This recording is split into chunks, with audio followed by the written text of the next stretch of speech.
The optics of it are far worse than actually what will happen as a consequence economically. Mm-hmm. And that's very often the case with the EU, isn't it? That there is a myth and there is a reality.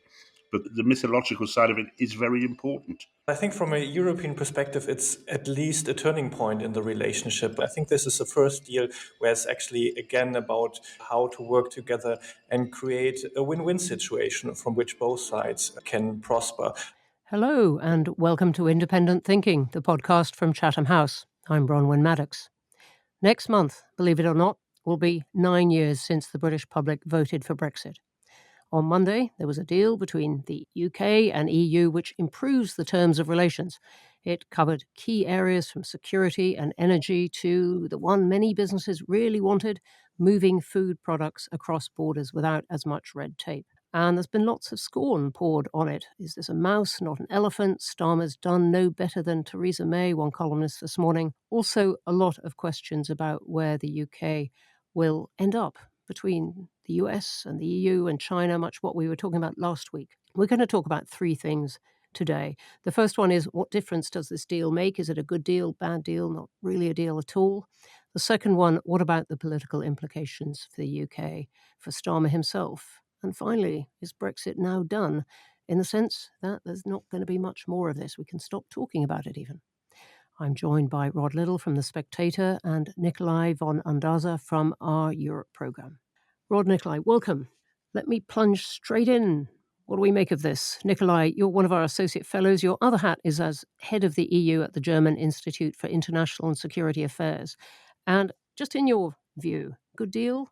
Is it a deal at all? Well, I think from a European perspective, it's at least a turning point in the relationship. I think for now, from an EU perspective, Brexit was basically an exercise in damage limitation, always looking about how to limit the damage from the separation and how to limit the damage from working less together. And I think this is the first deal where it's actually, again, about coming back a little bit closer about how to work together and create a win-win situation from which both sides can prosper. But on the other hand, it's also a big list of intent. A lot of the individual deals are not fully struck, whether you're talking about security, whether you're talking about SPS, as you've just mentioned, whether you talk about youth phytosanitary mobility. rules, as they're called, about moving food products around. Exactly. So SBS is about the food standards. And all of these are sort of declarations of intent where the EU and the UK want to talk further and really have to nail down the details. So I think on the face of it, it's a turning point in the relationship, but really the meat of the discussions will still have to be had and will probably carry on for a long, long time. Somebody from the government called it a multi-summit process to me. So this is the summit that starts the talk, but the talks will go on for a long time. Rod, you wrote a column at the weekend talking about whether Brexit was really high in voters' minds anymore, which very much struck me, and I'll come on to that in a bit. But what do you make of this deal? Anything there? I don't think Keir Starmer understands why people voted for Brexit, and I think that's one of the problems which has underpinned Labour's attitude towards Brexit. I don't quite see what we have got out of these talks so far, other than a lessening of the spite and rancour which has come from the EU over the last 8 years and which has been duly reciprocated by several versions of Conservative government.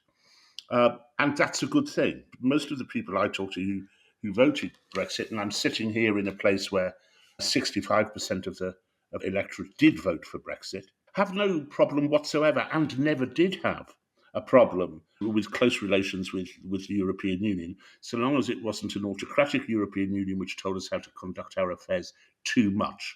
So that was the main problem with the EU, that and a distrust of globalisation. But there was never really a xenophobic dislike of Europe, as I think Sir Keir thinks it is. I think there are bad optics for him over here. The worst, obviously, because they are very optical, are the fishermen. I think that is a real problem. And also, just from a personal point of view, when we left the EU, I was rather hopeful that, particularly with the ending of CAP, but also with a different fisheries policy. You mean us getting out of the common agricultural policy? Exactly, yeah. And also with fisheries policies, we might become a little more conservationist in our approach towards fishing and farming. And we never really took control of the farming in the way we should have done. And it looks like now we've ceded back to the rapacity of Europe and its wish to get its hand on as many fish as possible, which I think is sad. But the headlines are there because there is nothing which Sir Keir can hold up and say, I have won this for you, in a way that he could do during those, I dare say, traumatizing discussions with Donald Trump. However, the goodwill is unquestionably needed and has been needed for a long time. And I think Britain has more force in Europe now because of its perhaps greater emphasis on defence and the new geopolitical realities which have occurred since Brexit and which have made Britain seem more important to Europe, if I can put it like that. I don't know if I, th- Nicolai I, th- agrees.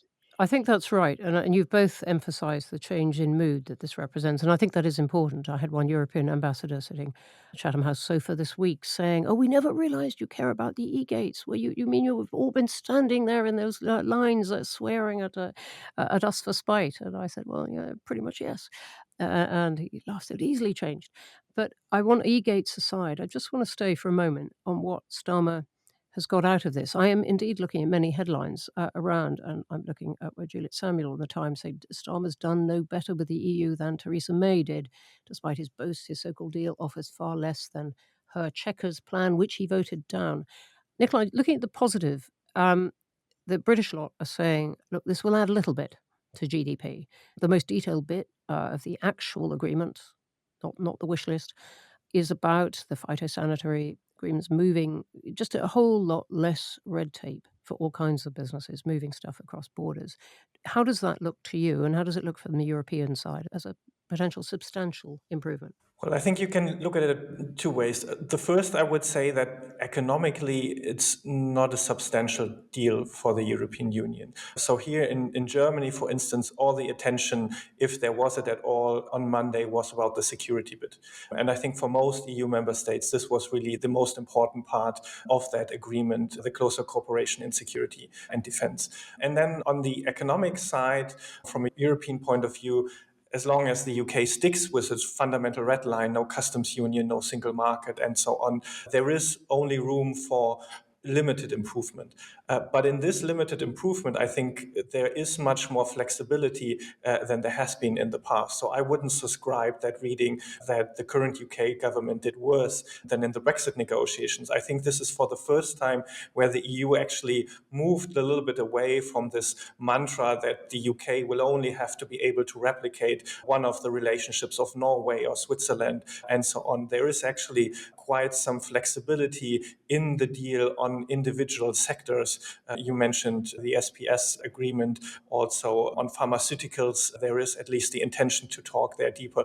And so I think from a European point of view, we're starting to enter a debate where also the EU will look at areas where flexibility is in both sides' interests, and where there will be the search for areas where we can ease in the trade across borders that is beneficial to the UK, that's beneficial to Ireland and the specific situation there with Northern Ireland, and then to the EU overall. But in terms of GDP for the whole European Union, this is not a deal that will significantly change the dial for the European economy. And I have to say, on the British side, the numbers that people are talking about are fairly small, 0.2, 0.3% improvement in That's GDP right. compared to the estimated 4% hit from Brexit. All those numbers contestable, I should say. Rod, I wanted to come back to the point you were making about fish, which is a niche issue, but a hugely symbolic one, as you said. And Starmer had at the last minute to give this 12-year concession with Yes. the current things. On the other hand, some people say, but means we can sell more of our fish into the European markets. Do you see this as a concession he didn't need to make? Was he blindsided by having announced there was going to be a big That's not, announcement coming out of Lancaster House, and then he got railroaded on the fish? well, he got railroaded on fish, and I think he got railroaded a little on youth visas as well, both as a consequence of the time limits, which were increased from 4 to 12 years, certainly in terms of fish. Whether it makes a big deal, I mean, obviously, it doesn't make a vast difference to our economy. We have such a small fishing fleet. All it does is it embeds within those people, particularly in the red wall seats, that Labour doesn't really care about the working man. It's a very broad brush headline for them. That look, he's let our fishermen down. He was always going to do that. I think the optics of it are far worse than actually what will happen as a consequence economically. Mm-hmm. And that's very often the case with the EU, isn't it? That there is a myth and there is a reality. But the mythological side of it is very important, and the idea of President Macron paddling around the English Channel, scooping up our halibut, is not one which the British people would countenance, I don't think. Well, coming on to the politics in a moment, I just want to ask you one more thing. We can't cover all the detail of this deal, even though it didn't have that much detail in parts of it. But about the farming, and a point that others have made of saying, look, even the agreement that is signed at Lancaster House now means that Britain can't go in for gene-edited crops and so on, and this is shutting out one of the potential real benefits of Brexit for British agriculture. Yes, I think that's true. And I think it also makes it further down the line more difficult to negotiate and get a decent deal out of the Americans. So it does hurt in a sense. But I'm not too across precisely what the deal is over farming. I do know that already on the political side of things, there is probably no tranche of the British population which loathes Starmer more than the farmers. And I have to say, when it comes down to that battle, I am slightly on the side of the Prime Minister. A whole other potential podcast in that one. Nicolai, just on this, just the final thing on the deal itself, do you think it was wrong tactically of Keir Starmer to announce this firm deadline there was going to be a deal, big showy deal, everyone meeting at Lancaster House, and then he got boxed in over the weekend by all kinds of demands, not the first time that the EU has done that? Was it just bad tactics or inevitable? I think it's almost inevitable part of this long-term process. The summit date wasn't announced overnight. It was planned for several months. And there was several months of intense talks between the British officials and the EU officials. I think one question you might ask for the UK side, whether it's comfortable in this almost very EU type of working, where you have one summit that sets the process, and then you have several months of negotiations, and then you have the next summit. It's almost like the European Council works within the European Union. And that means, and we'll come back to that as I understand in the end, that this is a kickoff to it's almost a never-ending saga of negotiations rather than having one big deal and then the negotiations are finished. And I think this is something that the British have accepted in this format of talking, and this means that the EU can set in some of the ways a sort of link issues like they did with fish and energies in the past, and now with fish and the food standards. And this is the EU type of negotiations that is more comfortable for EU policymakers than it might be for the British. I think that is a very elegant way of putting it. It was not comfortable at all. Let's swing round, though, to the politics, which has been nagging at this conversation all the way along. Rod, as I said, I was very struck by your column. Let me just quote one sentence from it. The reasons for voting Brexit are still hot issues in the northeast of England, but not Brexit itself. What was it you were trying to catch there? Much as many people who were on the opposing side of the argument, and I was somewhere in the middle and in the end voted leave by the narrowest of margins, that Brexit was indeed a cri de coeur from a class which felt it had been left behind, partly by the EU and partly by globalisation and the change that globalisation has brought, but also, but more profoundly than that, by Westminster, by the Westminster parties, by the Conservative Party and the Labour Party and the Lib Dems. Of the five major parties in the British Parliament, not one of them was in favour of Brexit in 2016. I mean, and so to get that vote through, was an enormous undertaking and quite revolutionary in its aspect. And that's what I meant by it, that it was a revolutionary outpouring, albeit a quiet revolution perhaps, rather than a huge disaffection with the EU. There is a disaffection with the EU, with its bureaucracy, with all the things which we've come to associate with it, with its autocracy, its bullying of countries such as Poland, Hungary, and so on, and Romania, which don't toe the line politically, Austria. But at the gut level of the Red Wall voters, the people who decided the 2019 general election, and then again decided the 2024 general election, it was more visceral than that. It was more a shot across the bows of their own rulers in Westminster, which is why perhaps, the Scots voted so heavily in favour of remaining in the EU that they have their own parliament. That's a really interesting idea. I mean, I'll think about that one. Um, but on this, do you think then Keir Starmer could have been braver in these particular negotiations, in the sense that you're saying people are still really angry with all Yeah. kinds of things about Westminster, but not particularly about the EU, and perhaps they didn't care about youth mobility as much as he seemed to think they would. He was very, very nervous about that. Yes, he was nervous, and I think Brexit has receded into the past. I was talking to a couple of businessmen in the northeast, big businessmen. These are people with turnovers of more than 100 million quid a year, and in one case, more than 500 million quid a year, who say that the big problem at the moment with trade isn't Europe. Everything proceeds perfectly smoothly. They sell as much as they used to. They import as much as they used to. The problem is with America. And the problem is with these quotas that there is not the staff to look after these quotas, so everything gets held up for months and months and months.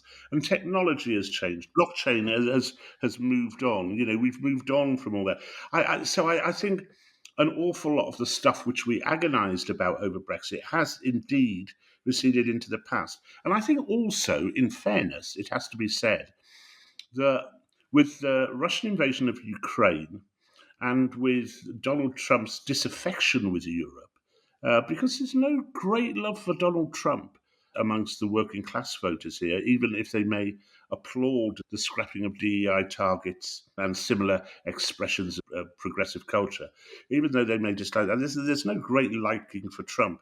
There is a great awareness, and always has been. These voters are very, very keen on defence and security and protecting our own borders. And I think that they do see now a reason to be far more closely involved with Europe as a consequence of the change in the geopolitics of the last 5 or 6 years. That's a really interesting point. And it's one that you can see in a lot of countries, I think, in Europe, Nicolai. I don't know if you agree that Trump and the war, these external threats, if you like, have reminded people in Europe of why they need to work together to some extent. Yes, and they also have changed the formats in the way countries work together. I think that's also important. We've seen, I think, now several strands where the UK is a big player, of course, in European security.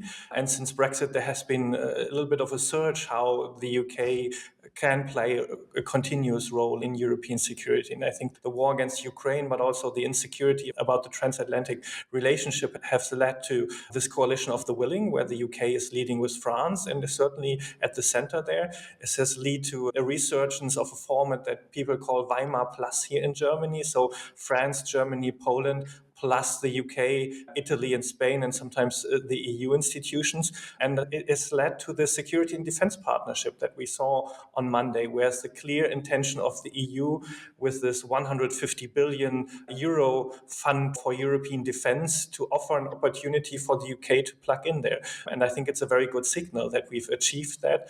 And as I said in the beginning, from a German point of view, this was the real interest in the summit, to get a way of easing the cooperation between the EU and the UK on security, to not have this sort of border between the EU and NATO and all the questions on European security. And maybe a second point on the changes. I think from a European point of view, there are still these Brexit wounds. They are not only there in the UK, they are also there in Brussels, of many negotiators who are scared by many difficult negotiations over the past years. And for me, the importance of this summit was really also in the signal that not only the UK, but also the EU is trying to move on from these Brexit wounds and trying to show a little bit more flexibility. Certainly not as much flexibility as some people in the UK would like. But for me, it was really surprising to see the degree of willingness from the European side to talk about individual sectors and areas and more flexibility in the relationship, which is something that the EU always ruled out during the Brexit negotiations themselves. So let's turn to our third question. Where does this go from here? Is it done, famously?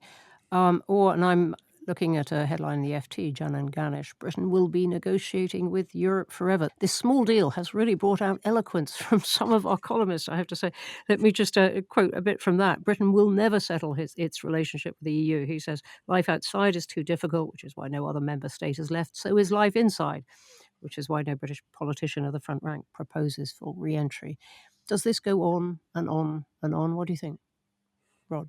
I think there are various complicating issues, though they may not be as complicating as you might expect them to be. One of those, of course, is the fact that reform is currently on 29% in the opinion polls, and and triumphed incredibly in the local authority elections, which I think were perhaps the most signal elections we've had in this country for many, many decades. We really are beginning to see the end of a two-party system here, which would bring us in line, I suppose, with Europe far more closely. So the suggestion would therefore be that any negotiations done in the future with the EU would be far more difficult, because you would probably have Nigel Farage and Richard Tice and people like that doing the negotiating, and we know what they think of Brussels. However, you may also have noticed that in the lead up to Sir Keir Starmer's arrival in Europe and those discussions with Ursula von der Leyen, reform was pretty quiet. And in fact, it's spoken a little bit today and yesterday about fishermen and so on, and sold us down the river. But there hasn't been the outpouring of fury which you would have had 5 or 6 years ago. And that's because I think reform understands that the Brexit has receded into the past. The deal has been done. There do have to be negotiations of some kind. And that there are plenty of people who voted Remain who will vote for reform, and plenty of people who voted Leave and now have buyer's remorse at having voted Leave, who will still vote for reform. So the two aren't as closely tied as they were at one point, when they were indivisible, of course, in 2016, when it was a Brexit party. So forgive me, I hate being in the role of an optimist. I do think things are progressing in the right direction. Just be really clear. What is the right direction in your? Well, that we should have close relations with our biggest trading partners. Of course, we should. And that they should be free of rancor, suspicion, and hostility on each side. And I think, I'm sure Nicolai would agree, that there was hostility and rancor on both sides in the years which followed 2016. Not least, I suppose, because the EU needed to make it clear to other potentially errant partners within its bloc that this would await them if they decided to leave the EU. And I think we've got ourselves a little bit over that now. And the geopolitics has changed, the technology has changed. There is no reason why we shouldn't move forward with a better relationship with Europe. And I would be in favour of that as someone who voted Leave in the end, not least because I do not remotely trust our relationship with the United States at the moment, which, was always the thing which the Brexiteers would turn to and say, yes, well, we've got the US. We will be having free trade agreements with the United States of America at the drop of a hat, and there will be no problem. It hasn't worked out like that. So I think there's a degree of realism has crept into our politics over this. I don't blame Starmer for having struck these deals. I think he perhaps made a misstep in, as you said, Bronwen, rather over-egging the meetings and what could possibly be gained from the deal. This is because he's behaved with some dexterity and adroitness in his foreign dealings, even if he's been pretty much abysmal at home. He has been quite deft when dealing with Trump, when dealing with Zelensky, and so on. And of course, he got the Indian deal, though. We should remember that is a proper deal. That is a proper deal with pages and pages and pages thrashed out over many years and many prime ministers. £5 billion deal. It has itself a number of problems related to immigration, which is by far the number one issue, particularly for the red wall voters, as we call them, but also generally in the country. Sorry, go on. Anyway, the direction, as you said, moving forwards. Nicolai, I wanted just to pick up, do you agree with that there is a sense that this deal is moving forwards? Do you think the talks will go on and on? Yes, they will go on. In like any neighborly relationship, there will always be negotiations in the foreseeable future between the EU and the UK. They are important neighbors, security partners, trading partners, and so on. But I think we are closer to closing the chapter on Brexit, where these are Brexit negotiations. They are now EU-UK negotiations, and they are also, from a European point of view, not about reintegrating the UK, but rather working with a partner in a cooperative manner. And I think this is an important change. I think it's also an important change that it's back to looking forward what we can benefit from the relationship, rather than sort of just looking in a zero type game who loses or wins more. I think what I also have to say from a European perspective, it matters whether the UK is, to speak bluntly, on the list of problems or on the list of opportunities. And I think after the Windsor Agreement, it ceded to be on the list of problems. And this agreement put it a little bit on the list of opportunities. And this is a good sign for the relationship. And finally, from an EU perspective, it's also fair to say it's only one in many neighborly relationships that the EU is looking at. And I think you could see the difference in the political attention that was given to the deal in London and how fast it moved off the agenda in Brussels and elsewhere in Europe. And so I think that will be something also for policymakers to keep the work going on this, first on the working level, and then look to the additional maybe summit or major meetings coming up at the end of this year or early next year to really put what was there in all these declarations of intent into practice and working together better. I think there's a greater realism from the European Union now, at least partly because since 2016 we've seen quite remarkable growth in populist parties largely of the right, but also some of the left, some which are kind of hybrid, like Fici's Social Democrats in Slovakia, who have there's a certain Euroscepticism in there, and an awful lot of the problems which were articulated during our Brexit debate are being articulated by people like the Social Democrats, by Giorgio Meloni, by the AfD in Germany. So I think there's a new political mood in Germany, which perhaps sees the UK as not being necessarily the prime suspect amongst its many problems. Nicolai, I want to come to you, which was finally coming to the end on this, but just picking up exactly that point, whether there is new realism and how the rise of reform that Rod was describing plays out in terms of the EU's willingness to do a deal with Britain. I think the rise of reform is, of course, watched. I mean, one of the advantages or disadvantages of UK politics is that it's conducted in English, so everybody in Europe can follow it in more closely than they would say, let's say, follow German, French, Dutch, or Hungarian debates. But the EU is, of course, also aware that the elections are 4 years away and there's time to put the relationship on a different footing.